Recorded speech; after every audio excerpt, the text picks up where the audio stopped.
I'm Linda Hafner. I'm a top producing realtor at ERA Key Realty in Central Massachusetts.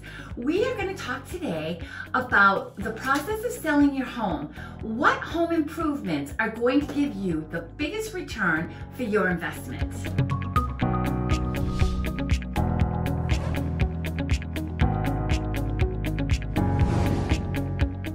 I honestly think this is probably one of my most important videos for sellers.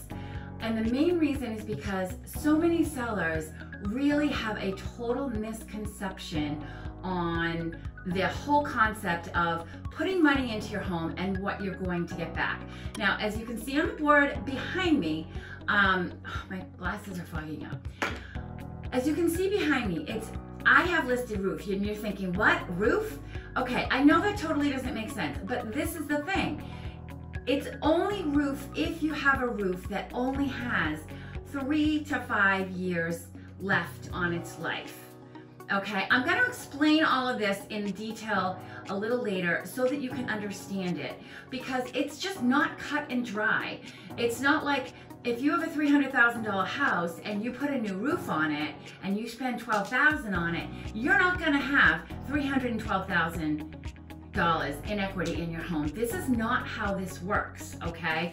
People expect when they buy your home that your roof has at least 5 or more years left and that they're not going to have to invest in a new roof. And if not, they're going to take money off the price of your house. So if your house would normally have a value of $300,000, but you need a new roof, they're going to take off, 15 or 10 from the price that they would have given you, because they are going to overestimate what it costs to do that roof. And in the long run, if you do the roof, you're going to save money rather than selling your home with a roof that needs to be replaced because of buyers' attempts to overestimate things. I want to break this down a little bit for you to make it a little easier to understand though, okay? Because in any home improvement, other than roof honestly is probably the only thing that you're going to get 100% of the return on. I can honestly say that. I don't know any other home improvement that you can do that you're gonna get 100% return on your investment, except possibly a heating system. But say you go and you wanna add granite, great. Now in your mind, you spend $8,000 on granite and you think, okay, the price of my house is gonna go up from $300,000 to $308,000. Nope, doesn't work that way. You'll get 85%, maybe 60 to 85% of the return on your investment. And so if you're thinking of selling, do you really want to put brand new granite in your house if you're not gonna get 100% return on it? This is what I like sellers to really think about and understand. It's not penny for penny that you're getting back. So before you put your home on the market, it's really not in your best interest to invest a lot of money in it. I mean, it's more practical to do things that buyers want. What is going to increase the value of your home? Having a home that is aesthetically pleasing. That is what is going to get you the most money. So if your paint job is awesome and recent, that's going to get a better appeal. And it's inexpensive. That is an inexpensive, quick way to get your home looking great and getting you more money where you're not losing money. The money you're investing in the paint, you'll probably get back. As a home seller, what I really want you to think about is buyers are buying a package deal.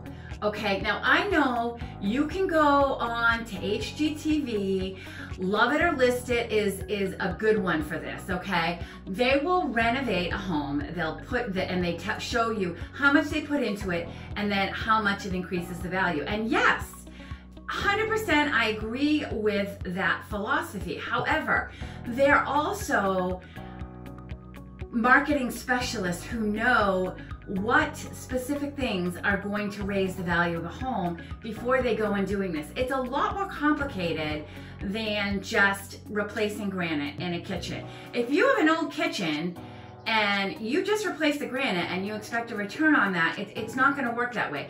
It all depends on the whole, you have to look at the whole house. What are the neighboring houses getting for prices? What is the general condition? Is your whole house old and you go and you stick granite in it? It's not going to make that much of a difference in the overall value of your home. You really have to look at your home, the whole picture of your home, and make it all work together. And this is why it's so important for you to consult with a professional realtor who can really give you the specific things that your particular home needs to get the highest price, as opposed to investing a whole bunch of money in the home improvements. But for the sake of this video, let's go over and talk about what items will actually get you the biggest return for what you invest in. This graph is awesome as far as showing you the percentage of value recovered from remodeling projects. Now I'm going to go from left to right, and we're going to just explain the graph a little so you can understand it. So as you can see, the very first one on the left is in adding a new master suite. You're going to get 53% back of what you put into it. That's it. The next one, the kitchen upgrade, you're going to get about 67%, followed by a bathroom renovation. It's showing 58% return on what you invest.